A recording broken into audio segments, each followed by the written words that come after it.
We got fan questions this week. Please be friendly. He wants to know if Stevie lives off his earnings or does he have a job? I had the best drop shot of this whole group. That's a joke. That's a joke. Urgent, all caps with like 5 exclamation points. Player dining issue. I don't like the tournament director, James Blake. I'm forever indebted to Roberto. Lovely guy. We've got €5,000 left in the Sergio Tacchini bank account. We can't. You were the greatest college tennis player of all time. Imagine playing at Arizona if you're Rafa. You're not going to win that match.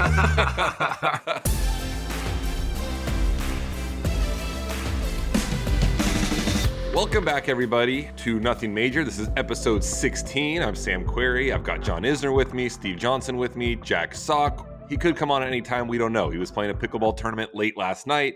He is going to pop on here at some point, so we'll wait for that. But I'm going to start with the weekend. John, you're in Dallas. There's a massive pickleball tournament in Dallas. Jack was playing. You watched him last night. How did he do? How did the team do? Yeah, I watched Jack play last night. It was a nice little atmosphere, actually, for Jack's MOP match. They won. They played yesterday. I think they played Dallas in 2 out of 3. They won the first match, and then they lost both matches. One at 4 o'clock, and then they played again at like 8 o'clock. And so I believe his team was eliminated. Is that right, Sam? I think they're eliminated. So he's on the New York Hustlers. They're out, but there's another big tournament, the Worlds, that starts in a few days in Dallas. So he's got the individual aspect of pickleball starting soon. Yeah, Stevie, how was your weekend? What'd you do? Not too bad. I'm just going to keep beating a dead horse here, but the USC football team just drives me bananas. Like, they stink. They just stink, and I finally out, I think, on the season at 4-5 and continually just blowing games in the fourth quarter. Who they played this weekend? We played a Big Ten rival in Washington Huskies. They were 3-4 or 4-4. They also aren't that good. It's bad. I just gotta quit. I need to quit on the season and move over to something else, because at the moment it is getting frustrating to watch SC blow it on a Saturday. That's that. It's final. Like, John knows that you stick it when the times are bad. Just like John's a Carolina Panthers fans, you stick with the team until it's over. I was in Orlando over the weekend at the USTA fantasy camp for 2 days with some of our friends, the Bryan brothers, Nick Monroe, a few others. What type of knowledge did you drop on the fantasy campers? No knowledge. Just made them, as a bunch of 56-year-olds, made them run a lot of sprints. Played a lot of games. Hello. Hey, there he is. There he is. He's here. All right, Jack has joined the pod. We asked John earlier. Jack is in Dallas, where John lives.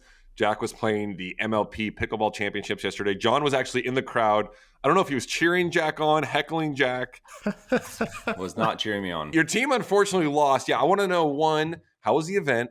And did you like having John in the crowd? Was he actually cheering for you or cheering against you? Okay, I will say the event was the event is actually really cool. Playing against the Dallas Flash, and we're in Dallas, so we obviously had nobody cheering for us other than our bench and sideline, for whatever that's worth. It's a hostile environment. It was Davis Cup like. Cowbells were going off. Felt like we were in Belgrade playing against Serbia, and I looked up. I saw the big man over here. He was basically laughing at me the entire time. Tell me I'm wrong. No, I mean, you were chirping at me the whole time. So it's like you kept chirping at me. Every time I looked over, you started laughing at me, literally. My good buddy, like, runs the Dallas team, like literally one of my best buddies in Dallas. So like, I'm a little torn, right? Like, so he like got me a seat in the little, his little fan section. Oh, the Dallas team Jack didn't get you a seat. I left him a grounds pass at will call, and he didn't take it. Yeah, he left me a grounds pass at will call. Are you wearing some Dallas Flash gear while you're heckling Jack? He was. I wasn't wearing any Flash gear. What are you talking about? I had a black hat on and like a red shirt or something. I wasn't wearing any of the colors. I was sitting there enjoying pickleball, and that's it. I was there as a fan. I think you were the level was high. It was fun. It was fun to watch. Yep. And the Flash won, so John was very happy. John, yeah, he came on the pod this morning, big smile on his face. Yeah, I know. That's why I didn't want to come on. I didn't want to come on at 8 a.m. because I knew he was going to be over here cheesing. We're going to move on. We got fan questions this week. We got Stevie leading it. So let's get into some fan questions. All right, everyone. We asked some questions here from our fans on our Instagram poll. And we are going to kick it off with Armin Besto, who is asking, rank all 1,000 Master Series events from worst to best. Big gap from 1 to 2. It's Indian Wells. Then I, for myself, go Cincinnati, Paris, Canada, Monte Carlo, Rome, Shanghai, Miami, Madrid, from 1 to 9. I can give you guys some reasons if you have some issues with my list, but that's it. You have Miami second to last? Yes. I don't like the tournament director, James Blake. We've had some issues with some food items in the past in the dining room that he never took care of. Yeah, we've had some issues there with some of the Uncrustables in the player dining. And I think I actually don't know if I ever won a match, maybe one in my career at Miami. So I was just bad there. Hey, Sam, real quick, can you just add a little context to the Uncrustable gate? This is maybe like 5 years ago in the player lounge, player dining at Miami. I'm going to show it to the camera here. These are the Uncrustables. What is an Uncrustable, just to explain to the audience? Yeah. So people who don't know Uncrustables, I think they're only things basically in America. It is a peanut butter and jelly sandwich. The crust has been removed, and it's in a circular shape, and there's peanut butter and jelly in it. They're very popular in the United States amongst, honestly, kids all the way to adults. As you can see, there's multiple sizes of Uncrustables. So I then sent James Blake an email, and I issued the email in the subject line, urgent, all caps with like 5 exclamation points, player dining issue. And I won't read the whole email, but I went on to say there's a massive issue at player dining that the Uncrustables, even though they're priced the same, the size of the Uncrustables are different. Therefore, there should be different pricing for each Uncrustable. And he, panic, right away, runs down to player dining. I think he was pissed that I titled the email urgent player dining issue. I think there was like a food fight going on in player dining, but that's also why Miami is number 8 on the list, right? They don't have food pricing to figure out at player dining. We can all enjoy those except for Jack. Yeah, peanut butter. I mean, all right, shots fired. I'm taking strays out here. Oh, by the way, have you ever had Uncrustable frozen? Yeah, it's not super frozen. It's got to be removed from the freezer like a little bit. Yeah. Yeah, you're right. Yeah, about 5 minutes. I agree. But yes, good. They are very good frozen. This is what happens when you're bored waiting for a doubles. Bingo. Oh man, I love Miami. It's it's not a place I don't want to live there, but I love playing there. What's not to like about Miami? I don't like. It's Miami. I don't get it. The Venta football stadium. If you go practice, the court's like a mile away. Crandon Park. I'm not on that page at all. What I mean, like driving to Key Biscayne was like so therapeutic when it was at Crandon Park. Go over it's beautiful for everybody. Key Biscayne was better than Hard Rock, that's for sure. Choose which ones you like better. But yeah, I did well there, but I enjoyed my time. It's because you want it, dude. Just own it. Bercy for me. These guys hate Paris and Bercy, but I love it. Like it's a result based thing. It's a yeah, but it's not because I won it. I mean, I did win. Actually, I won 11 matches in a row at one point there. I made a final the next year. Wow, and you won the doubles there too. And I won the doubles. Yeah, but we can all agree that Madrid is not our favorite. Madrid's not our favorite, and Indian Wells is our favorite. Strictly because I can't eat dinner at 10 p.m. I'm in bed. Okay, why do we love Indian Wells so much for everyone? It's number 1 on our list. The setting, the mountains, like the atmosphere is unbelievable. Every court there, every court's like its own mini stadium. Even the practice courts are individualized stadiums. It's hard not to like go to Indian Wells, to the venue, to the site, and not be in a good mood. Yeah, Indian Wells is the one to when people ask me there. I don't know if you guys get asked a lot, like, oh, I'm like starting to get into tennis. Like, what tennis tournament should I go to? I always tell them, I say, don't go to the US Open. I say, go to Indian Wells in March. Oftentimes it coincides with spring break.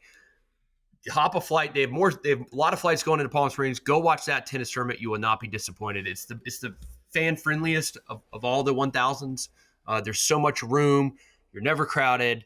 Fans love it. It's why it makes for one of the best atmospheres, for the players. Let's say hypothetically, Uncrustables comes in, sponsors the pod, gives us what do I do? Gives us $25,000. I don't think Jack gets any of that. No, come on. No, that's crazy. That's crazy talk.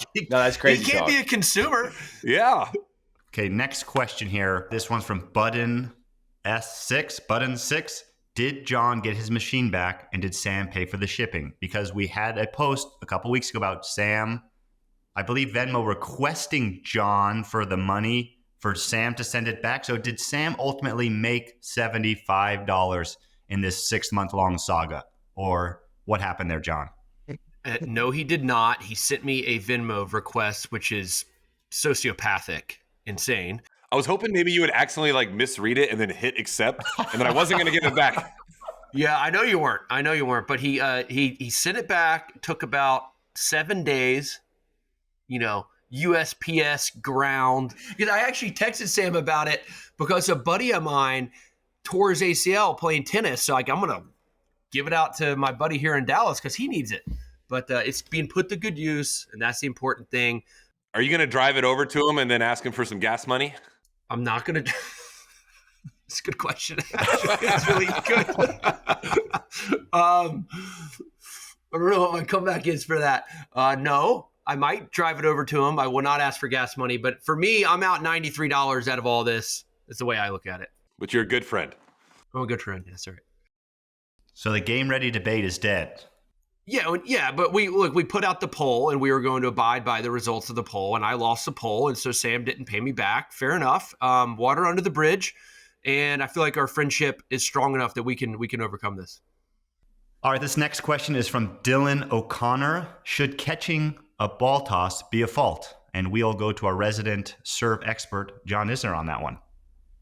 The answer is 100% absolutely be a fault.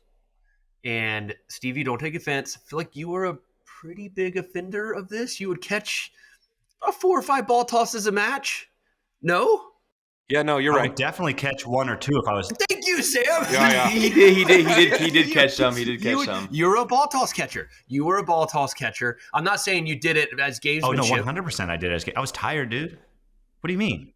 I only apologized to you guys. I didn't apologize to anyone else. I think as professional tennis players, like the best in the world at what we do, once that ball leaves your hand, it's in play. I don't care if you toss way out to the right, way out to the left, way out in front of you, way out behind you. You have to hit it. And you catch it, it's a fault.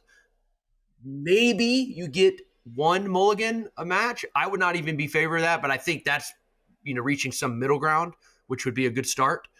So for me, throw the ball up. You have to hit it. If you don't, it's a fault. That's where I stand. Completely agree with you. 100% ball is up. You cannot catch it. You got to make a play on it. Like, I don't have much more to add to that, but there should not be ball tosses thrown up and not, if you catch it, that's a fault. Also, couldn't agree more with it. It was conditions, whatever. If it's other sports, they play in wind, they play in crazy conditions. Once the ball goes up, it's in play, and you go from there. Stevie? Next question. When you were playing and the shot clock's at 5, the serve clock's at 5, 4, and you're not quite ready. It was a good play, though, to throw it up, though, if you want extra time. Was that what you were doing? When you would catch your ball tosses, was it because, all right, I'm not quite ready to serve, I'm going to throw it up and I'm going to reset the whole thing? Well, when the shot clock came in, I would say no, because I was like, I played fast, so like I was never in danger of a time violation. But before, for sure, like, I probably did it a couple times a match, but it would always be like, if I was real tired, if I needed a couple extra seconds. But it was pretty rare, I felt like. But I also, I honestly would tell you, anybody this, I had the most shocking ball tosses sometimes. I don't get it. I would throw it and it would be so bad. It was just shocking to me, because this is the only thing that you could control in tennis. The only thing. And I found a way occasionally to make it so incredibly bad. So I probably did somewhere between 3 and 5 a match, but I'd say 1 or 2 of those was on purpose. I took pride in never catching a ball toss. What I would do... A little different for you. why? I feel like your toss can't, I feel like you hit a serve from any spot at any time. I feel like yeah, but I can throw, But I feel like that's different than somebody. Because I can, if I throw it out to the right, then my angle's different. You can still make it work. Us at 6 foot, we gotta, it's fair a little enough. different. Gveltman is asking, how do clothing and racket sponsorship work? Can we give us some details? And I will throw it over to Samuel Query on that one. Yeah, so I feel like clothing sponsorships and racket sponsorships are pretty much the same. All players, a lot of times you'll get a base salary. So you might sign a 3-year deal with, let's call it Nike, and they're going to give you X per year. And that's based on whether you're ranked 5, 10, 20, 100, something along those lines. And then usually during the year, you have bonuses that will trigger. Hey, if you are with Nike, if you win a major, you get a $1 million bonus. If you make a final, you get 500,000. If you make a semifinal, you get 100,000. And then you might get a smaller final. If you win a 250, maybe here's a $7,500 bonus or a $10,000 bonus. And generally speaking, I think that's how the contracts worked for clothes and rackets during the course of the year for the players. Yeah, but Sam, also a lot of these contracts would have reductions. Yes, good point. Right. And oftentimes those reductions, obviously, if a company is in a sense betting on you, they would, if they're going to, Nike, if they're going to pay you a handsome salary each year, they want to ensure, so they get their value. They want you to stay inside the top 20 or whatever that. At a certain point, if you fall at the end of the year rankings, if you fall out of whatever that number is top 20, top 30, your base salary is going to get reduced. So it's tough. Obviously, it incentivizes the players to keep the ranking as high as they possibly can. If not, their contract's going to get chopped down for the following year. Did you guys ever have a close year-end ranking bonus reduction or triggering that you kind of hit in Paris or at the end of the year where you clipped made top 20 or top 10 or kind of vice versa, in or out one way or the other? I had a big one when I was with Nike. When I finished the year in Paris and did well the year end, and then but my contract with Nike started in March, right before Indian Wells, so it was kind of going into the next year, and it was I remember Lucas Pouilly versus Bautista Agut in the finals of Dubai in February, end of February, right before my contract. And I needed Bautista to win to keep Pouilly at 11 instead of top 10, to keep me in the top 10. And it triggered a Nike top 10 bonus. And I'm forever indebted to Roberto. Love the guy. Told him I'd buy him a horse. It was a running joke for a while, but that was nice. I'm glad he won that match. Wonder who Nike was rooting for. Probably Lucas. Yeah, good. That's good. That's a good question. It's like the football player that gets 1,000 yards or whatever it is. Honestly, Nike probably doesn't care, but if it's like a smaller company where there's like a giant trigger, they would be freaked out. Remember hearing that back in the day when Novak was with Sergio Tacchini? Novak was with them for 4 or 5 years, and the rumor was that he was essentially just putting them out of business because he kept winning every major. He made them bankrupt, didn't he? Yeah, in every Masters series, and he's just triggering bonus after bonus after bonus, and they're not Nike, and they were just not losing money, but they just owed Novak so much that they couldn't continue, and I don't know if they dropped him or they went under or what happened, but it ended. It was his legendary 2012 year. Remember, he started 42-0. I mean, it was absurd. He was undefeated through Rome. Yeah, he didn't lose a match until. Yeah, and so that he was wearing Tacchini. they're looking. They're like, holy shit, lose. You won't lose. Yeah, exactly. Make the final and lose, please. We've got 5,000 euro left in the Sergio Tacchini bank account. We can't give you any more. Rumor has it, yes, that's what was happening, but I think they wanted him to take an L. Yeah, and I guess we didn't touch on product too. Product with clothes and rackets, you essentially got as much as you want. Most clothing companies, I would say 4 or 5 times a year, would send you the new line of what's to come. You'd have a certain line in Australian Open, then maybe a new line during the spring.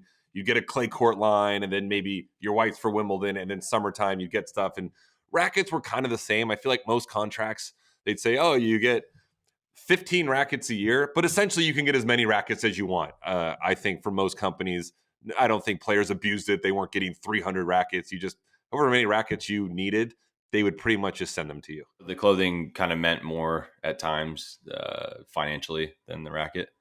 Depending on who you're with, 2, 3, 4, 5x more than racket sponsors. That's actually a good segue if I can ask a question to you three, because this does not apply to me. Y'all, at some point in your careers, changed racket companies. What was the thinking behind that? Was it all money based, or you were like, screw my old racket, I can't play with it anymore? Or was it mostly, all right, this company's offering more, I'm going to make this work, I'm going to try to make it work? For me, I was a creature of habit. I didn't want to change anything, so I always stuck with what I stuck with. But I know, Sam, you went from Prince to Babolat. Jack, you went from Babolat to Yonex, correct? Yeah. Stevie, you went from Babolat to Yonex as well. Sort of. Yeah. Well, yeah. I was kind of like you, John. Like, I would never have switched if those rackets were readily available. Just like you, I was a creature of habit. And, once you get something in your hands for any player, if you like the racket, there's no reason to switch. Because I'm sure you guys did as well, like plenty of opportunities to switch companies for a lot more money. But, we make our money with our racket. So for me, I would never have switched if I had enough sticks. Can I bring up a pet peeve on the rackets? A lot of pros.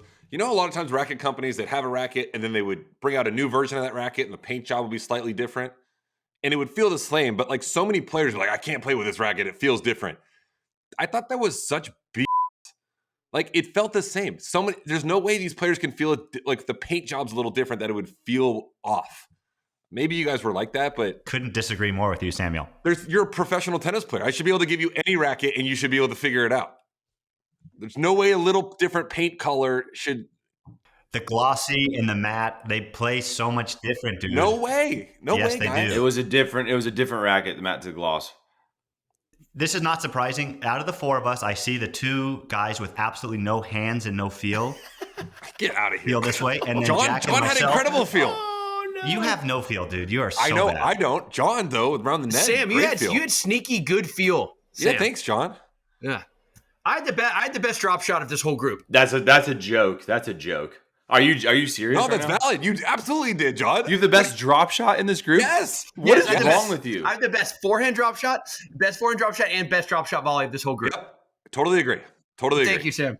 I think I'm going to quit this podcast if you actually think that's real. We've lost the plot. We've lost the plot in this. What are we talking about? You have the best drop shot in this group? John utilizes it a lot. I don't think I ever saw Stevie hit a drop shot on his forehand. I mean, we're just sitting here. Sam and I are just sitting here, and Stevie's just like, "You guys got stone hands, like right out of nowhere." Like, But you don't have the best drop shot in the group. You don't.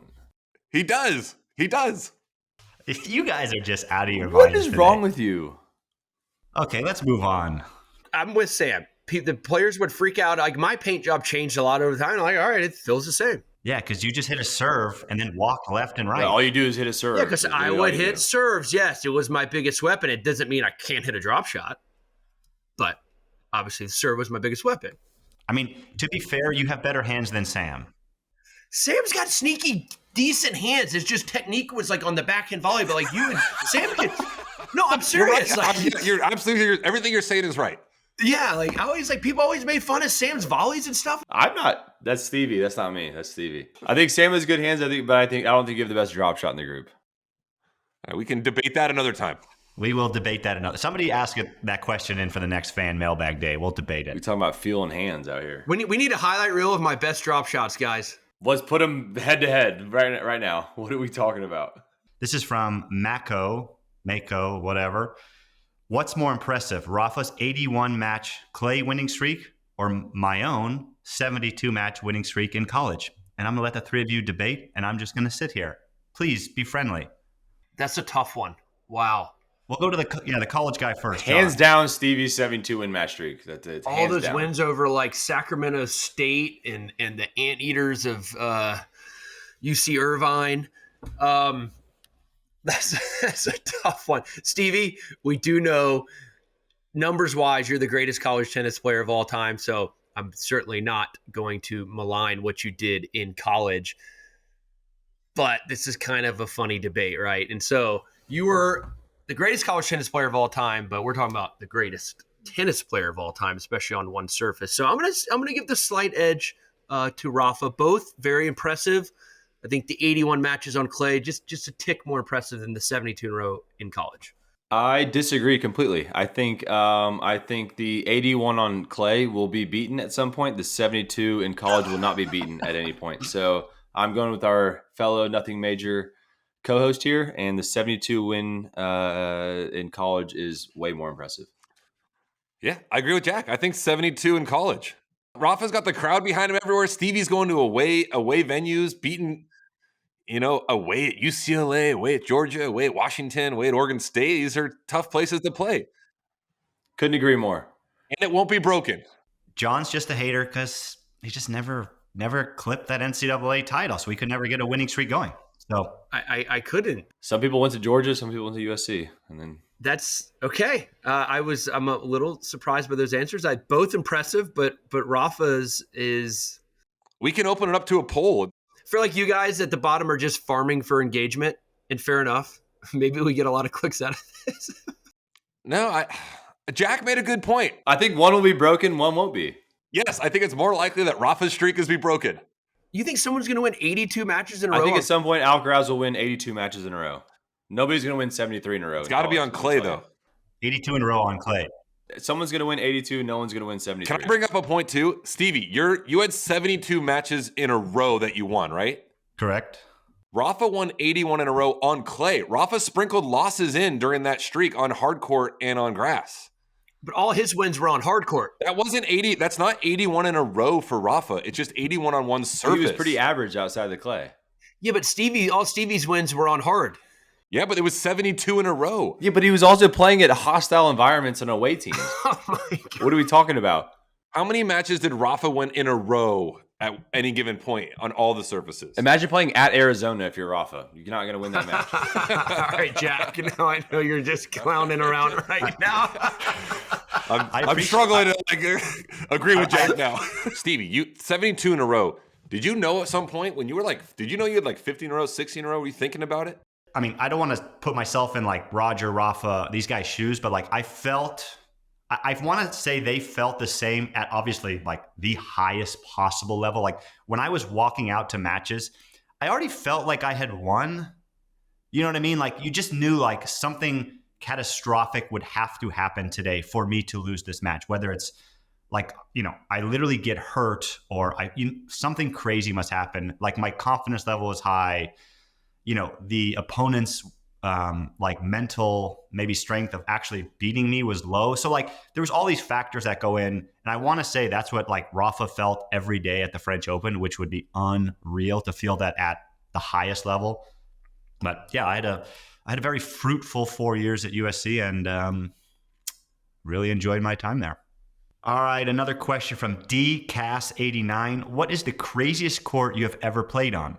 Is it fast, slippery, location, court surface, you name it? Let's throw it over to John.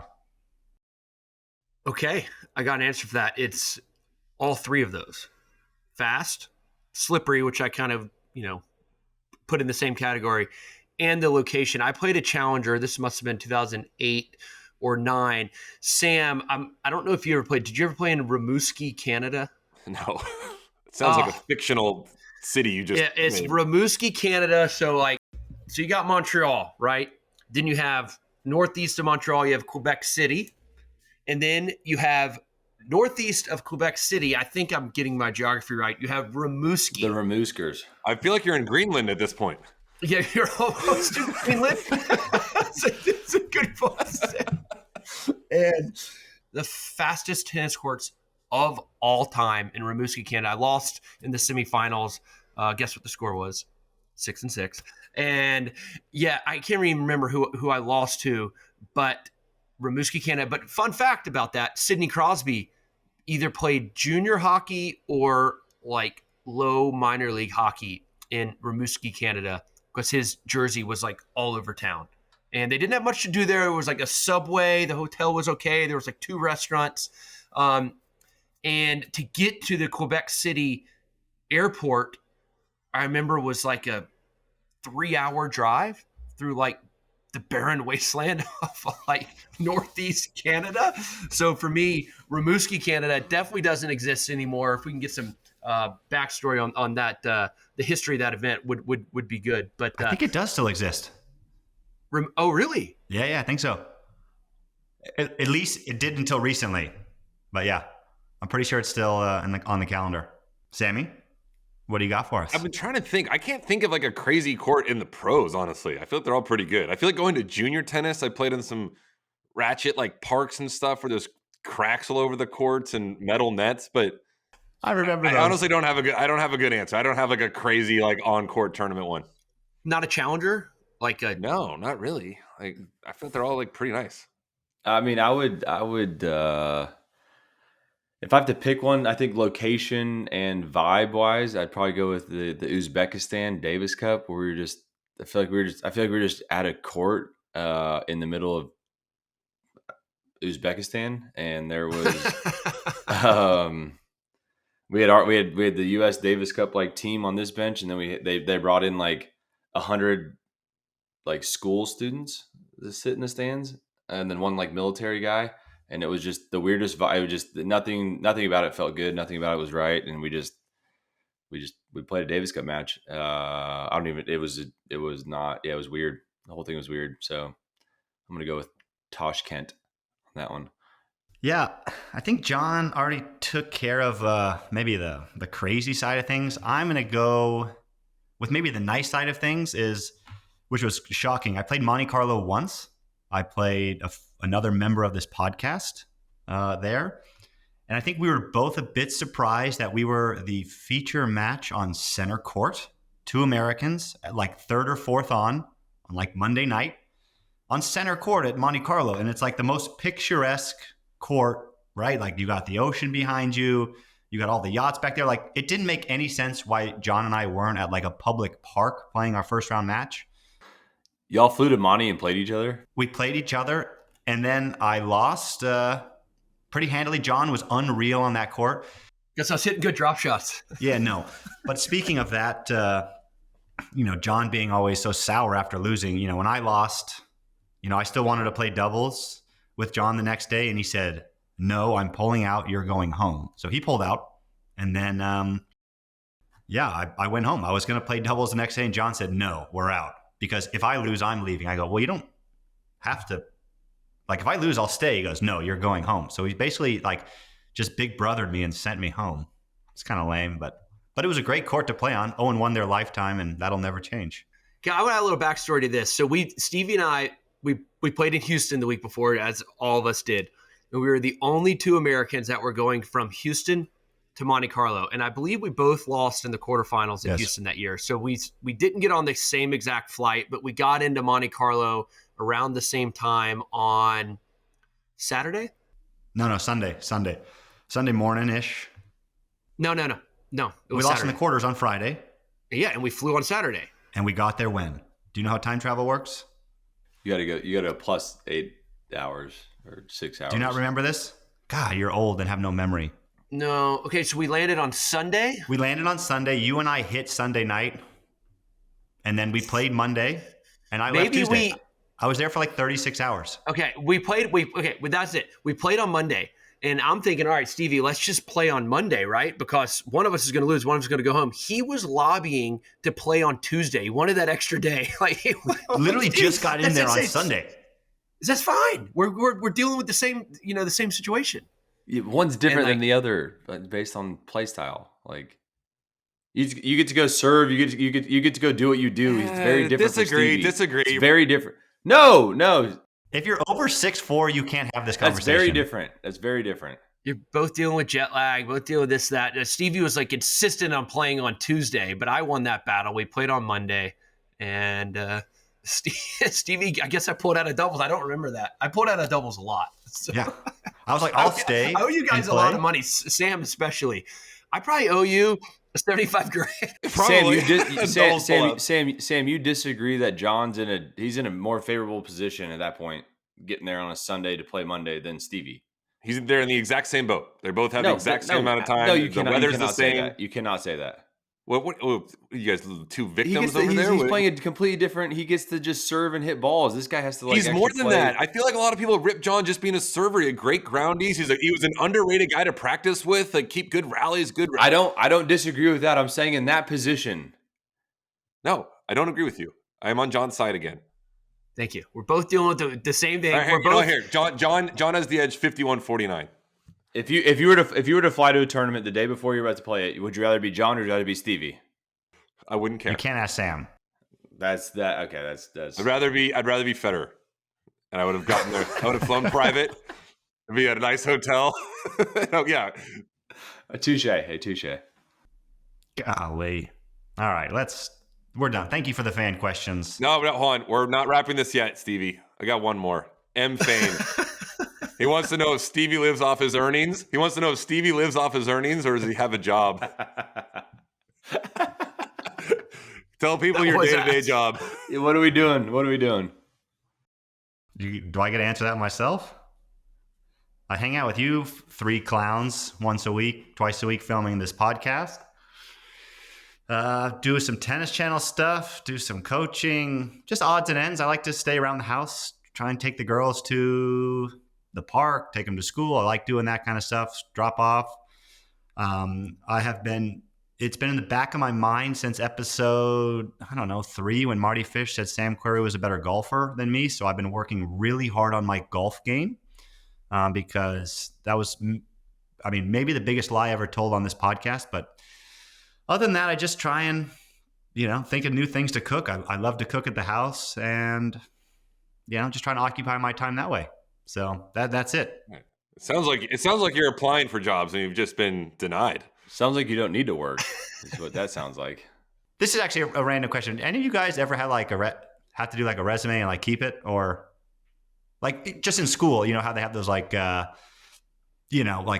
about your resume and filling things out and doing things the proper way. Did you guys ever have to do one, or do you still have one like that you can go back to and just kind of look back and laugh a little bit, or no?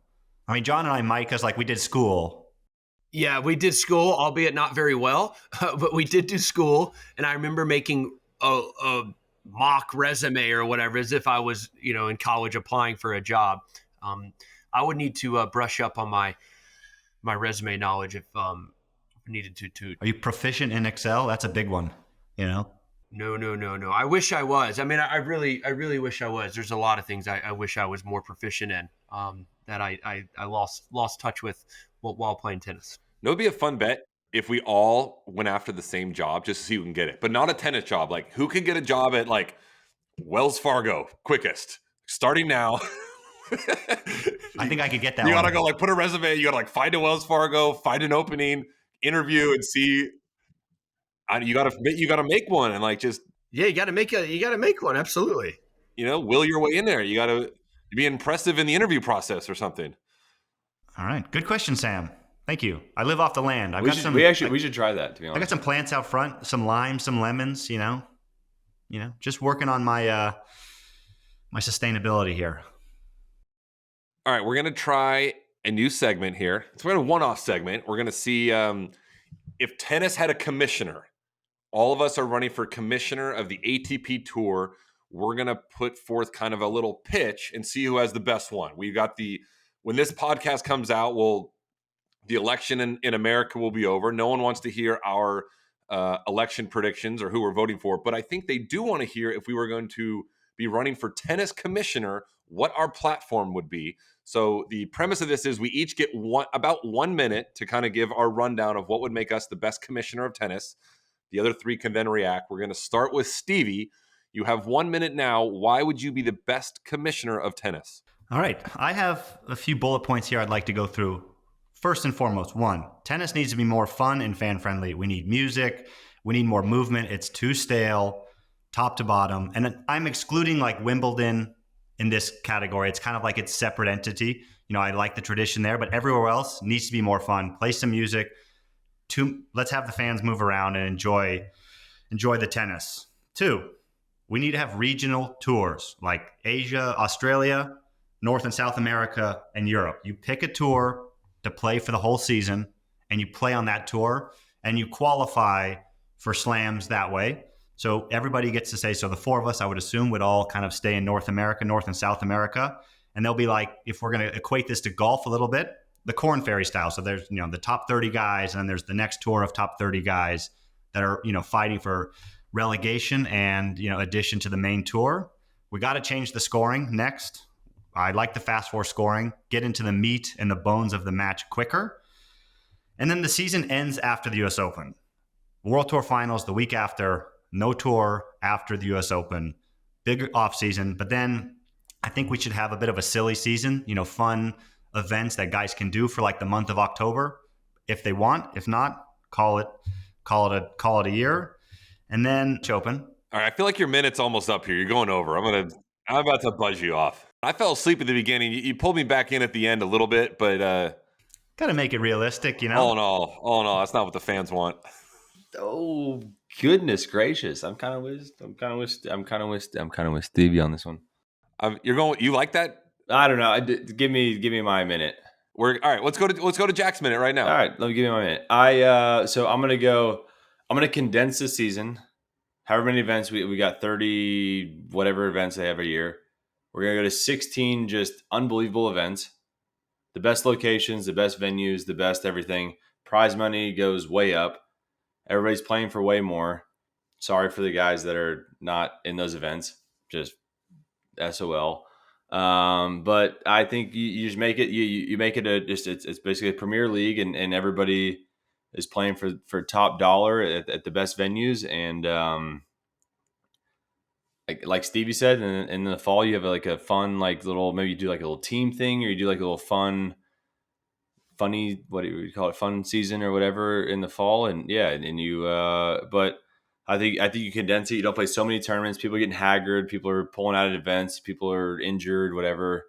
You have 16 premier events, and then you go from there. And tops and backends are illegal for sure. I didn't mind that. Like Jack's running on like 3 just bullet points. They're strong. That's not bad at all. It's how I feel about Wiffle. They got to have 12 premier events in Wiffle, but tennis they got to have 16. Tour over Stevie's tour. You take my tour. I don't mind the calendar. Quite honest with you, it's I don't mind it. I think it's you don't play 32 events a year. No, you never played 32 events a year in my life. But you rest when you need to rest. You try to peak around, of course, the Grand Slams and the Masters 1000 events. The calendar is the calendar. You got to hit all these. We're a global sport. You have to hit all these places. So the calendar stays the same. What I would like to institute, especially on a trial basis early on in tournaments at the 1000 events, let's call it Indian Wells, Miami, Madrid. It could work at all the 1000 events. I'd like to have a mixed doubles event at which Indian Wells is trying, but you start this with like 4 teams. So the top players that lose early in these tournaments, Jack, stay with me. Carlos Alcaraz loses early in Indian Wells. That's bad for the tournament, right? That's bad for the sport. Well, let's incentivize him. He's not going to play mixed around. doubles at that point. Let him go. I'm about to hit Jack on the mute button as the moderator. Yeah, thank you. I didn't interrupt you, Jack. Thank you. And you incentivize these guys. It would sell tickets out in a second, and you start so you have mixed doubles at the 1000 events with the best players. That if some of them lose early, you have Alcaraz in golf play against Medvedev and Sabalenka or whatever. That's going to sell out. I'm sorry. It's a great idea. And I think in the doubles Grand Slams, you cut the field and you also incentivize players that lose early in the Grand Slams to compete in doubles for a ridiculous purse. So you win the U.S. Open doubles, it's $1 million each. So if you lose before the round of 16. So just lose in singles and then make more in doubles and mixed is what you're saying. No, that's a good idea. You're not going to try to lose in singles, but if you do, John's saying, yeah, you pop into this doubles tournament, winner gets $1 million. You start the doubles tournaments. You thought mine was boring? And no, anyways, all right, guys. I didn't interrupt y'all. I didn't interrupt you at all. Yeah. I just you interrupted me like 3 times, and anyways, but that's it. I think you can make doubles draws. You could start them in the quarterfinals or the round of 16. It's second week of events for players, the marquee players that lose early. You just flat out put them in the doubles draw, and they're playing for a lot of money. It's going to sell out every single time. So you make the money that way on tickets. It's an easy sell. I like it. I'm a fan. Thank you. We're agreeing a lot. Yeah. You guys are in cahoots today. I think Stevie and I are on the same boat on a lot. Hey, wake me up when John's done. Yeah. Alcaraz is going to lose second round of the U.S. Open. He's going to stick around in New York and play mixed doubles for $1 million purse. Absolutely not. It's not going to happen. So then he should just not play singles then at that point. He's going to lose second round to Botic Van de Zonsloops, and then he's going to stick around and play mixed doubles for 10 days. Like, no, he's not going to. No, what are we talking about? All right, Sam, what do you got for us? I feel like you've been itching to get at this. We were going to do this segment last week. We've pushed it off. I had an extra week to think about it. If I'm commissioner of tennis, it's going to be run as a dictatorship by me. I have Roger Federer as my vice president. He'll kind of answer to me. He'll help me with decisions. Every tennis decision is going through me. We're going short sets, like Stevie said. No ad scoring. First of 4, 3 out of 5 sets. 0 warm-up. We're eliminating warm-up. You go on the court. You're ready to play. And I'm going every match on court coaching. Everyone's mic'd up. You hear exactly what everyone's saying.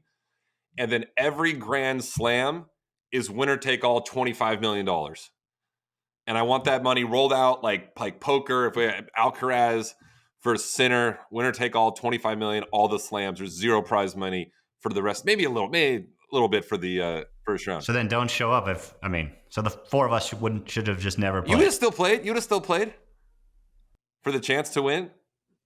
I mean, think of how good that would be. Probably stayed home. I like the idea of wheeling the money out. Yes, I like that idea. I'd be actively telling the chefs to undercook the chicken if I wanted to win $25 million. Okay? How cool would that be, though? At the slams, that's on the line. I think people would be into it. I think fans would be into it. It's kind of like what they did in Saudi Arabia. Yeah, I like that. I like the point of I think they should wheel out the money. I think that would be unreal for a US Open final or whatever. That would be unreal. So anyway, we'll do a vote. We'll put it to a vote, and we can see what the fans, whose tour they want to play the most. Stevie's boring tour. Jack's tour is pretty good. John's is pretty good. And then I think mine's the best, but we will see. Yeah, everyone loves to be in a dictatorship. I'm going to make decisions that people are going to love. All right, there it is. Good Commissioner segment there, of tennis. Samuel. And that's it. Holy cow. That's it for episode 16. Jack, it's your turn for the random player of the week. We've been keeping this going for about 4 or 5 weeks running. So Jack, go ahead. Yep. Okay. Yeah. For my random player of the week, I think I have one that we all know. And he was a weird top 100 player there for a little bit. I'm gonna go with one. Alajaz Bedene. Just a weird. He was a 75 in the world for no reason for a lot of years, and we don't. He was in the main draw of slams, and we don't know why. So Wasn't Alajaz he Bedene. Slovakian? Then he played for England for a second, and then he went right. back? He went like England at the end, right? He was He had a weird little switch there at the end. Yep. Alajaz Bedene. In main draw slams, we don't know why. Good one. Yeah, good one. Why was he making $80,000 every slam for no reason?